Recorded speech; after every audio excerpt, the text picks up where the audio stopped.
X-Pac 12360. Featuring weekly news, insider commentary,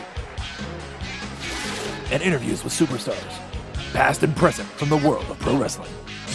A new day is dawning for DX.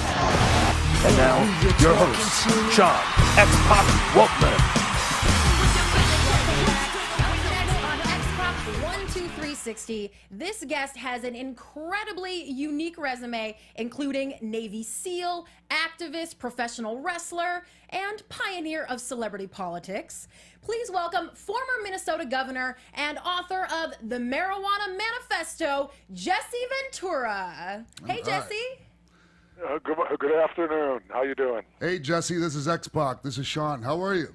Hi, Sean. How are you doing? Did you finally gain some weight? I did. I recall you as being the skinniest wrestler I ever saw. That's right. I was. I was for a long time, Jesse. But I think after Vince had a little success with me, he had a bit of faith in some other smaller guys. But yeah, well, that's good. But yeah, no, that's what I recollect the most. You were the skinniest wrestler I ever saw. And very good. Oh, thank you, Jesse.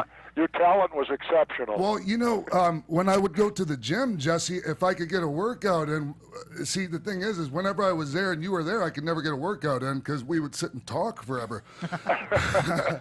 At the gym in the Plymouth gym. It's no longer around, huh, Jesse? No, it's still there. It's just under new ownership the last time I heard. I mean, I don't live over there anymore. I live by White Bear Lake now, and I train in my house, so I don't go to gyms anymore. Wow. But it's still there. It's just the original owner sold out, I think. Yeah, Jim Younger and Hawk and Animal and all the guys, all the legendary Minnesota guys train there. Crew. Yeah, so of course I had to go there. But Jesse, You're familiar with the Monday Night Wars and all that. I know you'd been out of the deal for a while before you came back, but I was wondering if you actually realized that the big explosion in wrestling in the late '90s was a direct result of you having an agent in the early '80s, Barry Bloom. Yeah, it might well be. I guarantee it was. When I got inducted into the Hall of Fame in 2004, and really I've had no contact much with wrestling at all when I left it in early 1990s.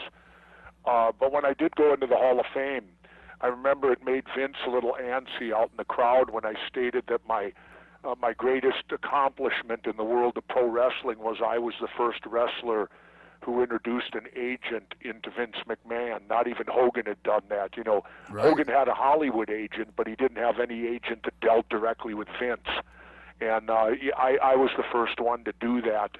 And that happened when I was doing Predator because I had to quit. Vince wasn't going to let me do the film. And so I quit. And I went and did Predator. And while I was doing Predator, Arnold approached me about doing The Running Man that fall. So I waited until I had signed The Running Man, so I had that in my hip pocket when I came back to negotiate with Vince. So it put me in a great position of being able to walk away. And you have to be in that position to negotiate. You have to be in a position where you're willing to walk. And it put me in the position to where I could walk away if I had to. And I told Vince point blank, I said, at that time, I said, Barry Bloom is handling my entire career except you. And I said, you got 2 minutes to convince me why he shouldn't handle you, too. Well, what happened in a nutshell was when I negotiated back, then I had The Running Man in my back pocket, my next film. So it put me in the position where I had the ace in the hole and I could walk. Yeah. And so I basically just told Vince, you either deal with Barry Bloom or I don't come back. And at that time, he was going into another season of NBC's Saturday Night Main Event, and apparently NBC was quite angry over the fact that they bought the program with me involved in it, and all of a sudden I wasn't. And so Vince basically had to bend over to my wishes, and probably the greatest compliment I was ever paid, an offhanded compliment, was old Freddie Blassie. Classy Freddie Blassie, I heard one day in the dressing room, said, there's only one guy who calls his shots completely with Vince. He goes, that's Jesse Ventura. And that's probably the proudest thing I've ever had said about me in wrestling. Very cool. Coming from Freddie Blassie, that's saying a lot. Jesse, Well, Freddie had seen it all. oh yeah. The thing is, Jesse, a few years later, I was in L.A. recuperating from injury. Anyways, just to make a long story short, Rich Minzer, who was running Gold's Gym Enterprises at the time, he connected me with Barry Bloom. I went and had a meeting with Barry strictly to talk about doing movies. And he told me, he goes, hey, I just want to let you know that Eric Bischoff's in charge of WCW, and he's throwing a lot of money around right now. So I got on the phone with Scott Hall right there in his office, and Barry talked to Scott, and that set the whole ball rolling for us leaving and going to WCW. WCW with the NWO ended up kicking the shit out of WWF for almost a couple of years straight. Then Barry became all of our agents, including Triple H's, including Barry Bloom's, and the business made more money than it had ever made in the history of the industry because of an agent. Yeah, well, thank you very much, Jesse. I could never understand, too, but I now understand why, too. Another thing I could never understand was why the AFTRA union didn't require wrestlers to join. Thank you. And another thing, yes. But I know now why. They didn't want to touch wrestling because they didn't want their health insurance to go to us. Wow.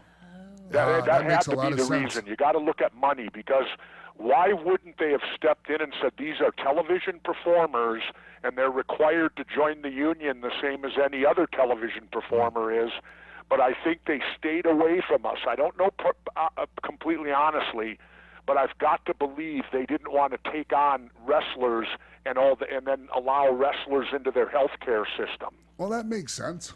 Makes sense to me. Because, wrestlers are naturally going to be beat up and broken down by the time they're done with 20 years in that business. And, they're going to add to the health care a great deal. And that's why I think the union stayed away from ever forcing wrestling to unionize, because it's sad that the business doesn't have a union. Yeah, it is kind of sad. I don't know if it'll ever happen, Jesse. Do you think? No, I don't think so. Yeah, I don't. No, I don't see it ever happening, because it would require somebody to put their head underneath the anvil. Sure. And I don't think no one has the courage to try to do that. Plus, it would require all the wrestlers to stick together. Yeah. And I don't. That'd be like herding cats. I don't think it can happen. That's I true. tried. I know you did, Jesse. I you had got a my lot of heat infamous for it, too. fallout with Hogan, because right before WrestleMania 2, I stood up in the dressing room and there were no agents there. And I said, look, guys, if we walk out now and say we're not going to perform in WrestleMania unless federal union people are allowed to come in, I said, who do you think turns on the lights in these buildings? Who do you think runs them all? Unions. That's right. And I said, by federal law, they have to allow us to do this. I said, then we can get the WCW guys. At the time it was Charlotte. I said, if we get them to go along with it too, we can unionize all of wrestling. And I gave this huge speech. I got home the next day and my phone rang, and Vince threatened to fire me, read me off, all this stuff. And I left then and went and did Predator. So I became a member of the Screen Actors Guild, and I got my union. So when I came back to Vince, I told him, I said, you don't have to worry about me and union anymore. I have my union. I have my health benefits. I have my retirement. If these guys don't want to fight for anything, that's their problem. Sure. And then the reason I found out it was Hogan was years later I went to court with Vince, and under federal deposition I told the story to my attorney. And I said, find out who ratted me, because I said there was no one in that dressing room with the office. It was all the wrestlers, all the boys. And so my attorney says, gets Vince, and Vince is under sworn deposition. He said, Mr. McMahon, has there ever been a union in wrestling? And Vince goes, no. Has anyone ever tried to form one? And Vince thought a moment. He said, yeah, I think Jesse Ventura spouted his mouth off about it at one time. And my attorney said, well, did you hear him say it? And Vince said, no. My attorney said, well, how did you know he did that? And without any hesitation, Vince went, Hulk Hogan told me. So right there, I mean, and in my day in the business, a little bit before you, the worst thing you could be called was an office stooge. Stooge. You know, that's someone who pretends to be one of the boys and then is all the time relaying everything back to the office. And that's what Hogan turned out to be. And I found out why. In my court case, they brought up the numbers for WrestleMania 3, the big one at the Silverdome. Yes. And Hogan got paid more money than all the rest of us combined.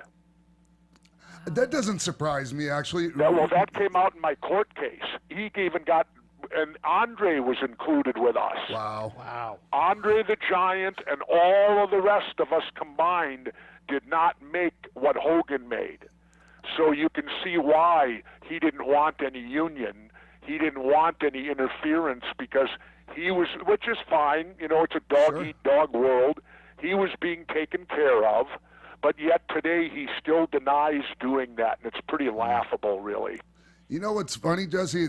You brought up your attorney, David Olson, and he was my attorney too. Thank you very much again, Jesse. And so when I left WCW, or when I was fired while I was out with a broken neck, and I was 10 months or so into a broken neck. Anyways, when I went back to WWF to Vince, he wouldn't deal with Barry or David at all. And not until you became governor, Jesse. When you became governor, all of a sudden, he went from not dealing with those guys at all to, oh, we're all best friends again. It was kind of funny, I thought. Oh, yeah. Well, I still laugh today because when I became governor, of course, I give Vince credit. He showed me a lot of respect where WCW made a joke out of it. So I thought, well, if I'm going to do something, it'll be with Vince. Sure. Because Vince treated my governorship honorably. WCW didn't. He did. And at the time, and of course I understand why Hogan was down there now. But when Vince hired me to do that SummerSlam, it was actually kind of embarrassing.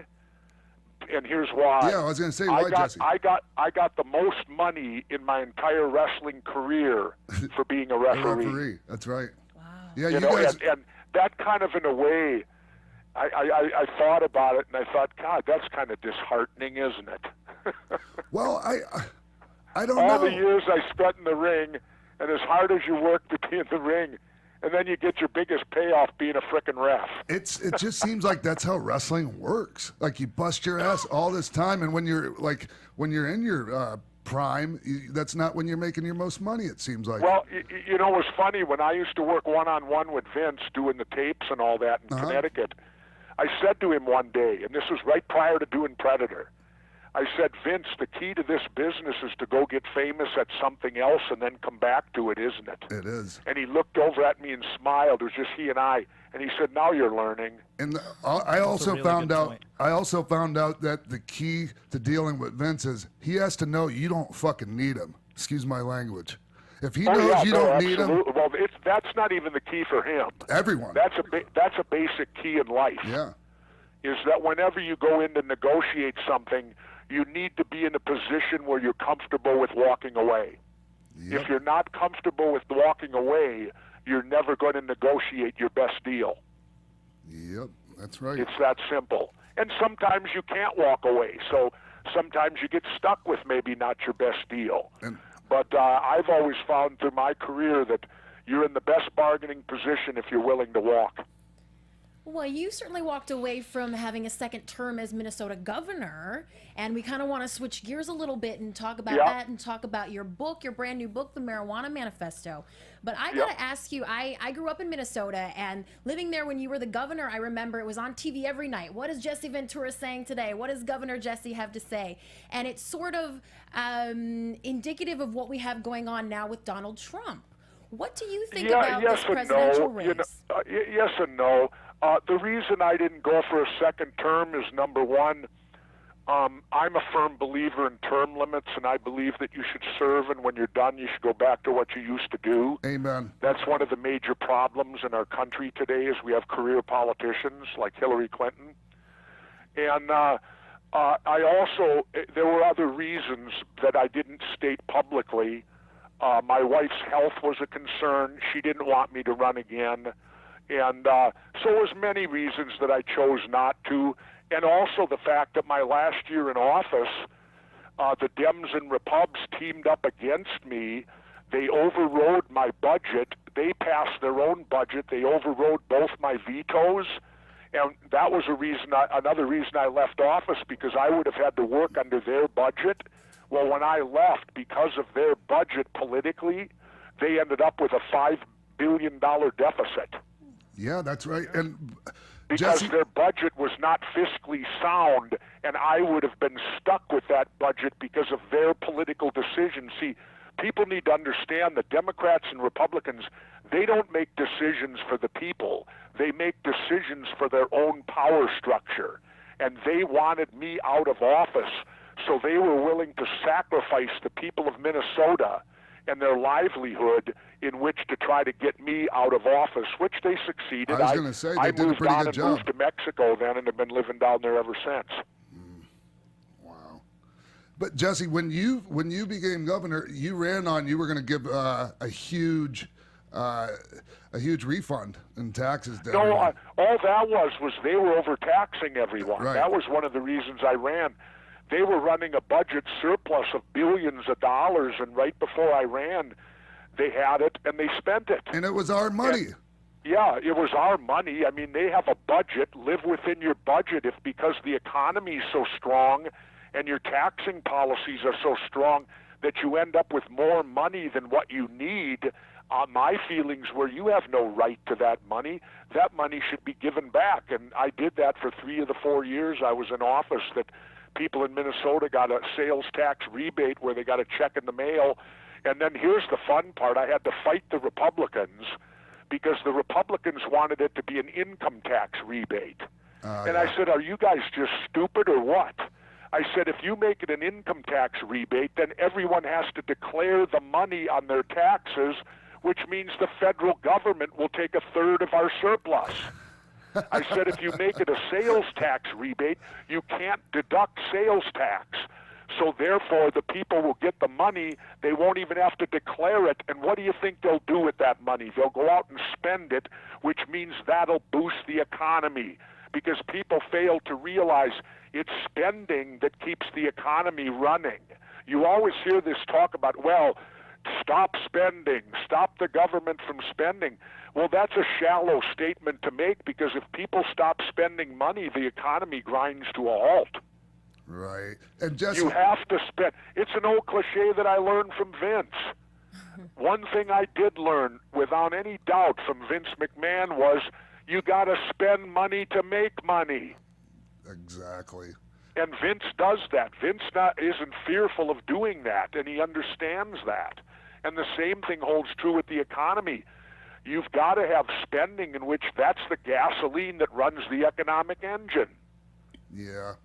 Well, you definitely brought up some ways the government can bring some more income in your book. This is a great book, by the way, Jesse. Christy and I both read it. I can't say I read the whole thing because I didn't read the recipes. But I don't. That's fine. That's okay. That's just an additional part of it to show how versatile the plant is.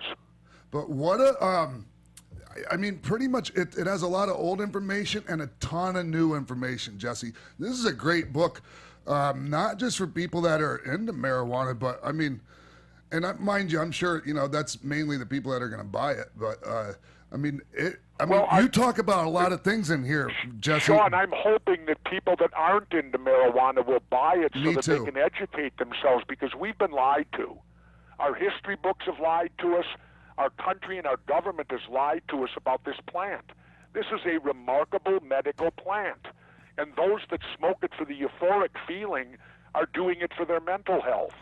Just I would like rather Tommy have someone Chong take said. a hit from a joint than be on Prozac. Yep.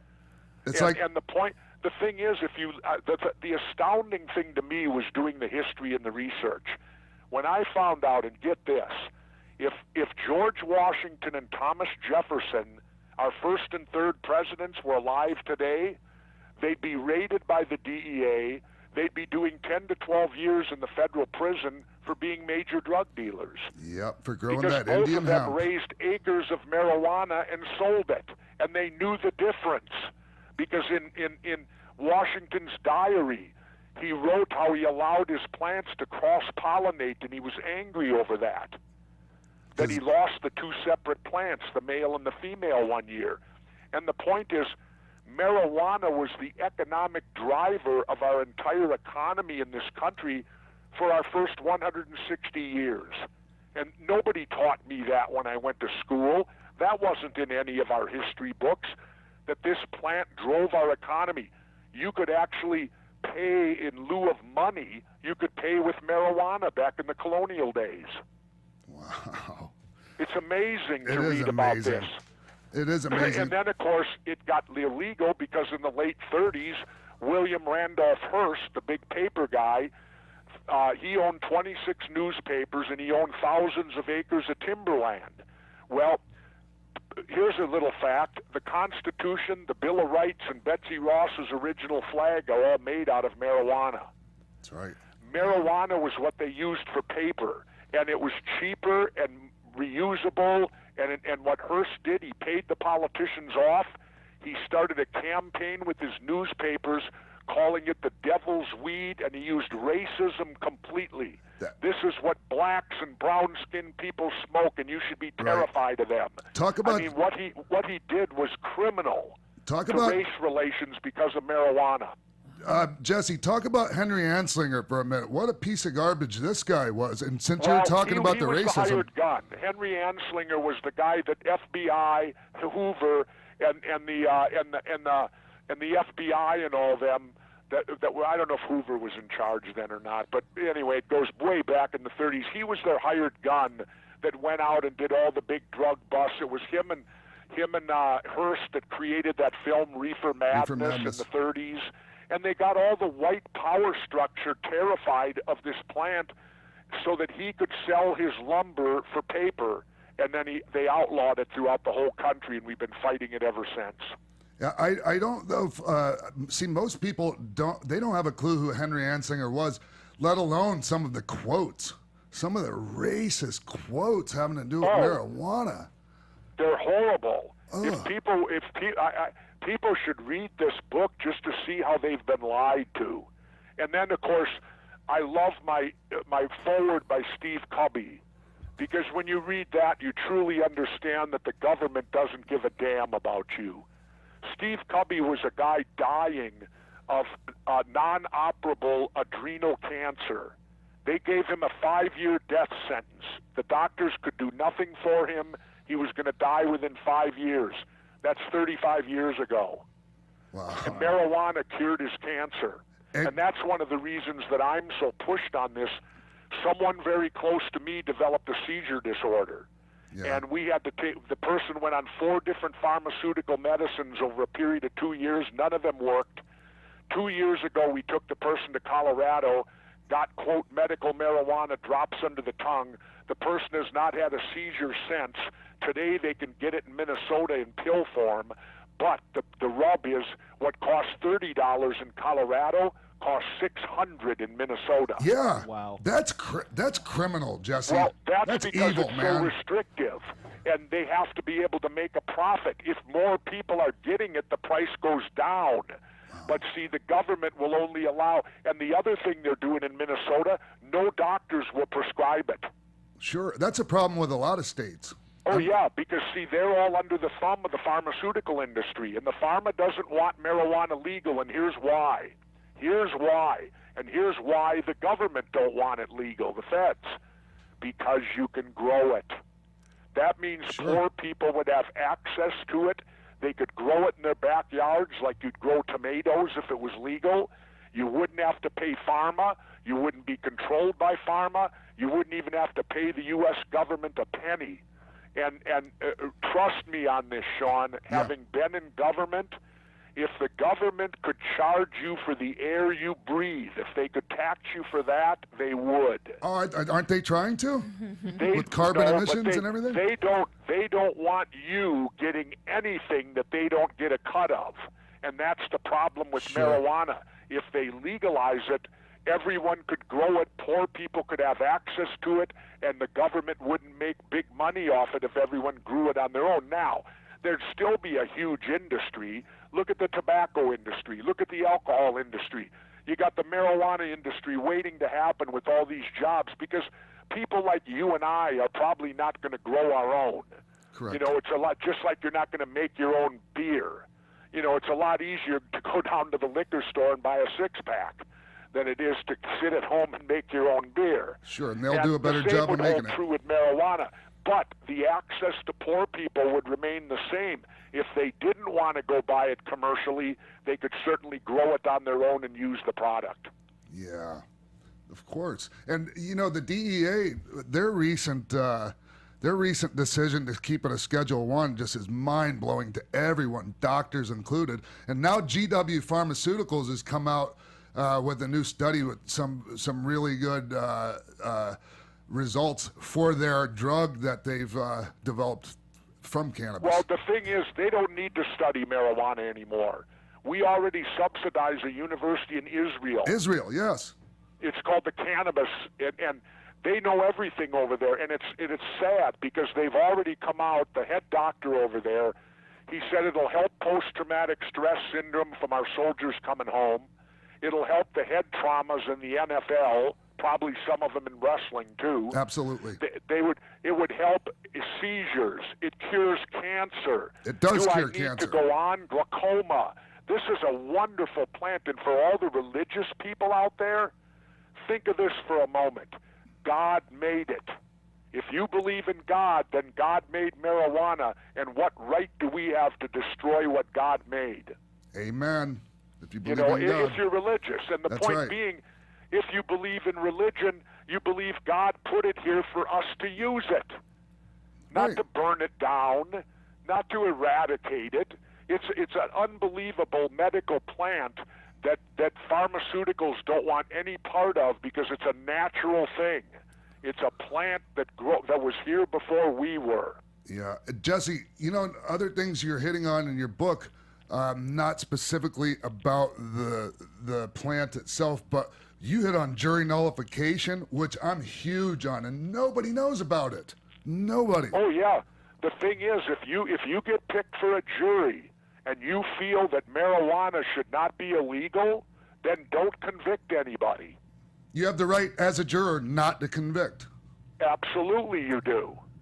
You absolutely do. Yeah. That's your conscience and your vote on a jury. Now, I've And talked. if you're a jury and somebody's going to prison for smoking pot, I know if I sit on that jury, I'm not convicting them.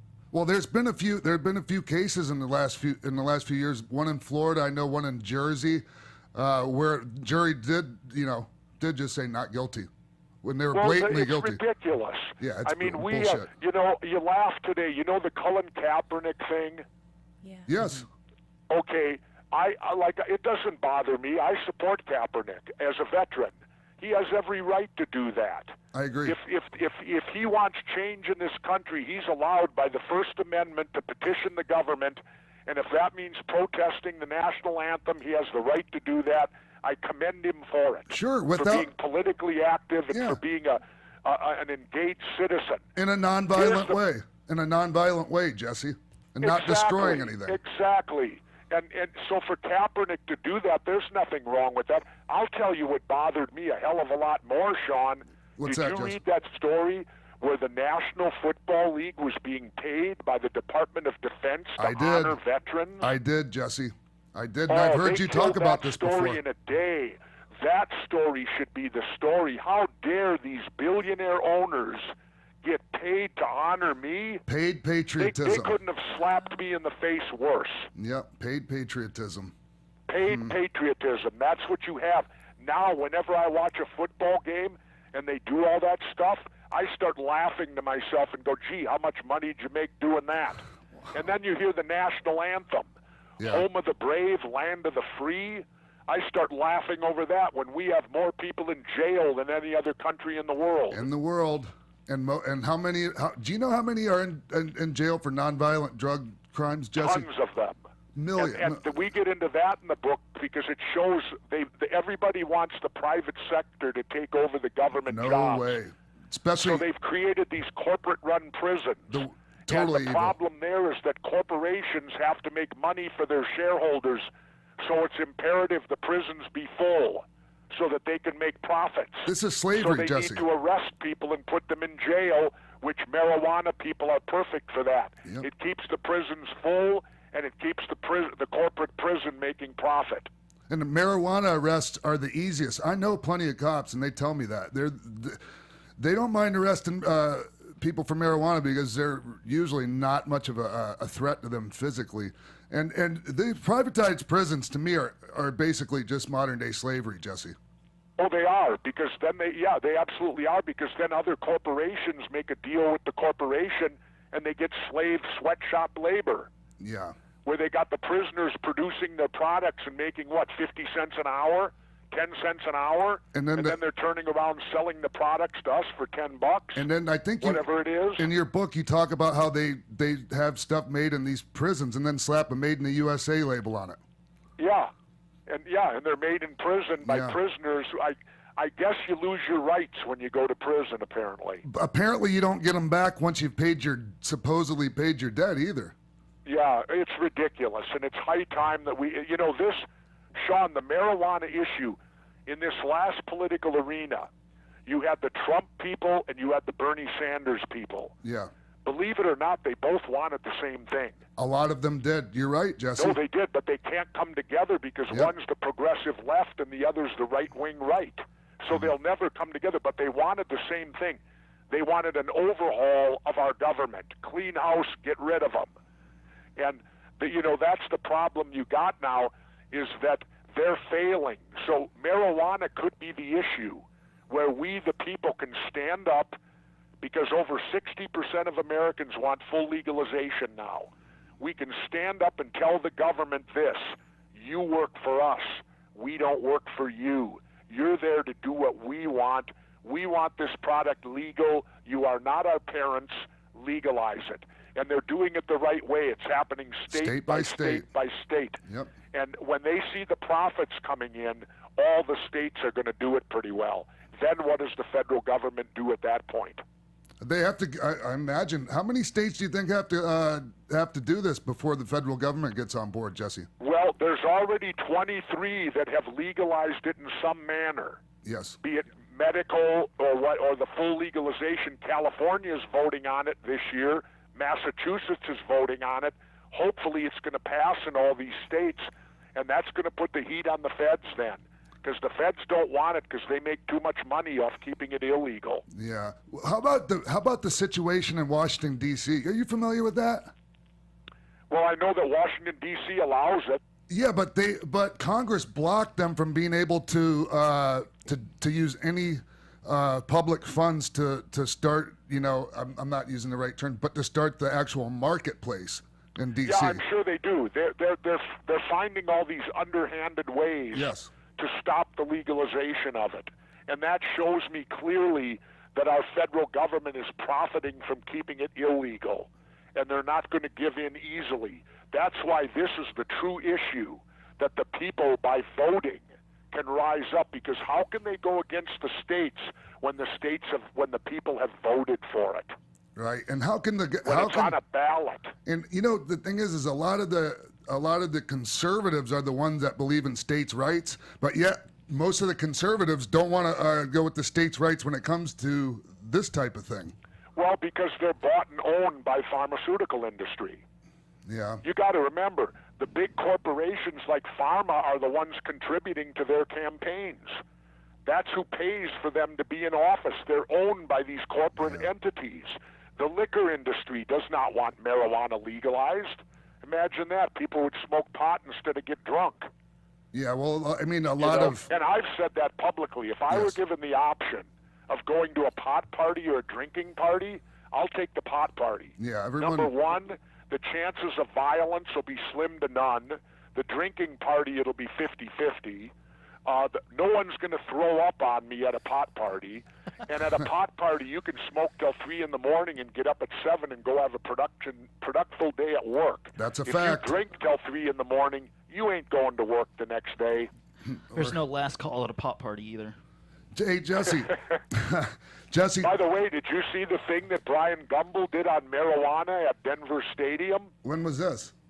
Oh, he did a special on it on HBO. It was great. He went to the tailgaters at Mile High Stadium, because now it is Mile High Stadium. Yes, no doubt. And they got a distributor right across the lot. So you can go into the stadium and walk across the street and buy marijuana. They went to the tailgaters and they said, how is this working out? The tailgater says it's 100% better. They said, we used to come here at 8:30 in the morning and start drinking. By the time the game started, there'd be people throwing up, there'd be horrible behavior, there'd be fights, there'd be all sorts of bad things happening. They said, now we come at 11 o'clock, we smoke pot, we eat our food, we go in and truly enjoy the game, and they said it's a way better atmosphere.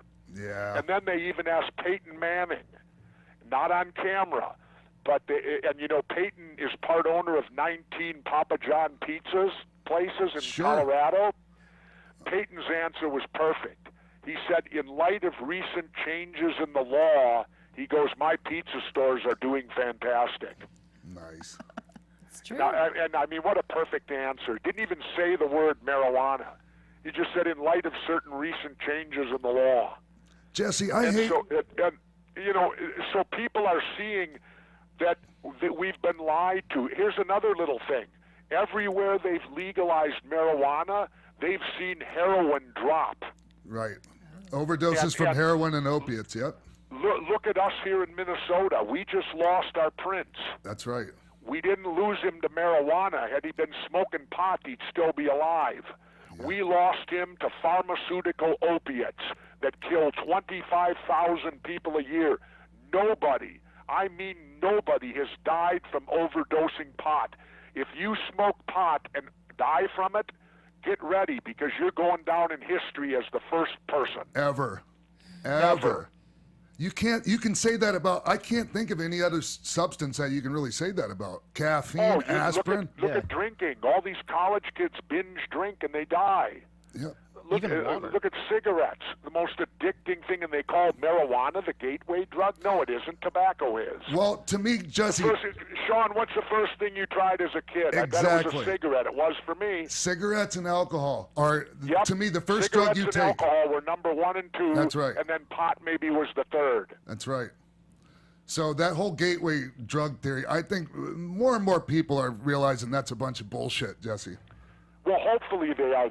Sean, that's why I wrote this book, because I want people to read the history and to truly understand what's gone on. Like Judge Gray wrote on the back, he said if people found out how they prohibited marijuana, they would demand it be repealed. And this is a California circuit judge who quoted that on the back of my book, Judge Gray. And it's the truth. Yeah. If people learn the history about this, they'll be outraged that our government has kept it from us. I'll give you one final little example. Do you drink city water? I don't. No. I actually, not a chance. Everybody does at times, right? Sure. Oh, yeah. I mean, like, in the shower. City water. If you go to any restaurants, you go to the you tap probably do. and there's water. You drink. Well, okay. When I was a little kid, they started putting fluoride in the water. Yep. Now, and they demanded, because in Brainerd, Minnesota, a couple decades ago, they didn't want fluoride, and the federal government came in and made them. After the people voted, they did not want it in their water. Jesse, the feds came in and said, you don't got a choice. Now, here's the quiz question. Who were the first people to put fluoride in water? Actually, the Nazis. The Nazis. You're correct. The Nazis were the first people to put fluoride in water, and here's why. Fluoride is the major ingredient of Prozac. That's right. It is. Just sedates you.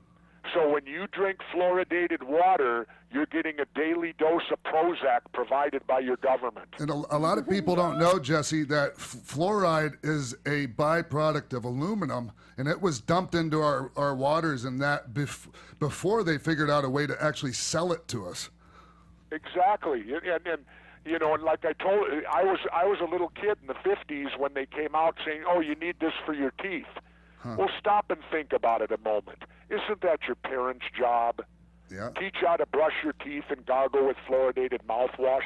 Why should they be putting a chemical in our clear drinking water? You know what's a funny connection? Well, I don't know how fucking funny it is, but Henry Anslinger actually married someone from the Mellon family who were responsible for dumping all the fluoride into the waters originally. It doesn't surprise me. Yep, it's a true story. I'm not shocked over that, Sean. Yeah. I that stands to reason. Brutal. Hey, Jesse, there's something I wanted to talk to you about that doesn't really have to do with marijuana, but I'm a huge fan of his, and we'll just touch on this real quick because they don't teach. You were talking about in history class. They teach about a lot of generals, but not the greatest of them all, in my opinion, Major General Smedley Butler. Yep. Well, Major General Butler, that's who I follow on my foreign policy positions because he wrote a book that I think that should be mandatory reading for every high school senior to graduate. And the book is called War is a Racket. And Major General Butler, he's a Marine, so he gets right to the point. It's a thin book. It isn't thick at all. He gets right to the point explaining to the public that when we go to war, it's not for the reasons they tell us. Wars are done so people profit with money. You have war profiteers. Like, I'll give you the example. In Vietnam, there was a company called Brown, and Root, and they got the billion-dollar job to dredge Cameron Bay so it could be deeper so our ships could get in there and unload stuff. Right. $1 billion they got back in the 60s. Can you imagine how much money that was then? It's amazing, yeah. And, okay, who is Brown, and Root today? They changed their name. They're called Halliburton. Oh, come on. Yeah. Oh. They're Wow. nothing but war profiteers. Wow. And Dick Cheney, yep. Cheney's the former head of Halliburton right before he became vice president, and they gave him a severance package where he got $34 million. Wow. And he only was head of the company for 5 years. Darth Vader himself. Now, do you think that was payment in advance to go to war? I would Anyway, imagine. getting back to General Butler.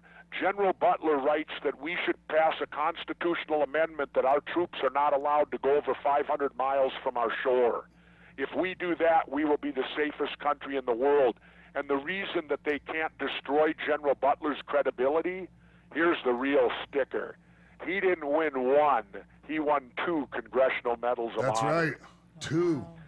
So how do you tell a 2-time Congressional Medal of Honor winner that they don't know what they're talking about in war? Jesse, a lot, like, okay, but people, they also don't realize that Major General Butler was approached to actually be the head of a coup, a coup d'etat. He was approached by the right-wing Wall Street That's Republicans to become our president. They were going to overthrow FDR because they thought he was too socialistic. Sound familiar? Yes, it does. And they picked General Butler. He was going to be the new president because they needed someone the people would trust, and a 2-time Congressional Medal of Honor winner who's going to not sit and show him respect. That's right. But the point was General Butler was a true American patriot. Guess what he did? He went to Congress and ratted them. Yeah, and then He they was tried a to cover it up. whistleblower. And they tried to cover it up, Jesse. Do you know what they would do with General Butler today? He'd probably be hiding out in Moscow. Yeah, with Edward Snowden and Julian Assange. Well, yeah, with Snowden, because Butler was a whistleblower. He blew the whistle on Wall Street that they were attempting a coup d'etat against FDR. How come we're not taught about that in school? Exactly, Jesse. That was why I asked you about that. And Yep. and We don't know. We're not taught anything about, just like the murder of Abraham Lincoln. They always stop it at the lone assassin, John Wilkes Booth, when the reality was, I think 6 people were tried and convicted. They were going to try to kill Lincoln as well as V.P. Johnson and Secretary of State Seward. They were only successful with Lincoln, and the reason that you want to know about the 6 people who were tried and convicted and sentenced to death, one of them was a woman, and it was the first woman ever sentenced to death. That's right. Yet they don't teach us about that in school either, do they? no. No. No. Well, Jesse, before we let you go, after hearing all this from you, we have to ask if you have another political run in the future. Well, I don't know. You know, the libertarians offered me to come to their convention this year, and I didn't do it because I couldn't go all in. And when you go after a job like governor or president, you have to be 100% committed. You owe that to yourself, and you owe that to the people that vote for you. I couldn't reach that 100%. And also, if I do run, here's the challenge. I want the people of America to go out in every state and get me ballot access without a party. Without Because libertarian if I were to even? run for president, I would want to be the first person since George Washington to get elected who does not belong to any political party. So I don't want to be a libertarian. I don't want to be part of any party that I have to answer to. And so that would be the only way in 2020 that I would run, would require a grassroots movement and get me on the ballot in all 50 states. If that would happen, I would do it. A lot of people are waiting anxiously for that. I know. I Well, heard, it would require them to do it. yeah. I Exactly. would have to see that I would have ballot, and they'd need to start right about now, because it would take them at least 2 years to accomplish that. And then you'll be going against Kanye West in the 2020 election, Yes. Jesse. I don't know any. Why is that what Kanye's Oh going to do? yeah, he mentioned that like last year or something during one of Video Music Awards or some award show. Anyways, Jesse, this is a great book, Marijuana Manifesto. And you know, I know you're really busy, Jesse, and I'm really, really grateful for your time today. Well, thank you, and I want to apologize for canceling last week. I know we're a week off, but you That's get all in right. these book tours and your head starts spinning around and, Oh, for and sure. all that stuff. So I'm pleased. You're my last interview. Well, I'm honored and I'm very grateful, Jesse. And this is an amazing book, and you're an amazing American. And thank you so much, man. I hope to see you soon, Jess. And Thanks, give my- John. Look forward to seeing you too, but don't hold my breath. Vince is going to bring me back because he's got to pay me. Right on. And my best to Tyrell. My best to You Tyrell. know, I'm the only guy that got a retirement. You know. Well, I'm so happy for you, Jesse. No, Obviously, I you took deserve him to it. court, and he has to pay me for every video or anywhere I appear. Oh, yeah. So I've been getting quarterly checks Sure. from him for the last 25 years. Sure. And I remember your I remember you told me, not to go backwards here, but you actually, not long after you won that court case, you called Vince and he got like hot at you, right? That's Oh my yeah, he fucking told me it was money. his money. That's my fucking money. Yeah, and I looked at him and said, Vince, the jury said it was my money, the Right. federal judge said it was my money, the Court of Appeals said it was my money, and the Supreme Court said it was my money. Because Vince took the case all the way to the Supreme Court. Yep. Wow. And they wouldn't hear it.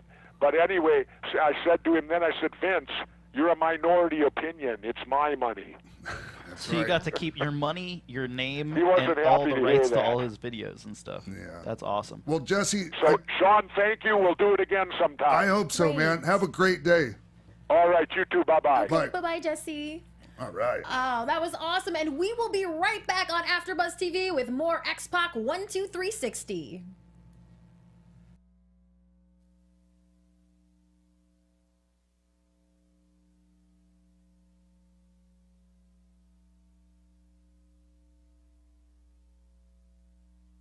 Hey guys, Maria Menounos here. We want to let you know about my new show on SiriusXM Stars Channel 109. It's called Conversations with Maria, and it's live Monday through Friday at 10 a.m. Pacific, 1 p.m. Eastern. Go to conversationswithmaria.com for more info. Buzz you later. Hey wrestling fans, if you want to see Sean X-Pac Waltman in your area, be sure to make it out to the following upcoming shows. October 28th through the 30th in Dublin, Ireland for AWR. On Saturday, November 5th in LaSalle, Illinois, Sean will be making an appearance at Dreamwave Wrestling. If you have a promotion and want to book Sean Waltman on your wrestling show, send all serious appearance inquiries to showbiz@aol.com. Back to you in the studio.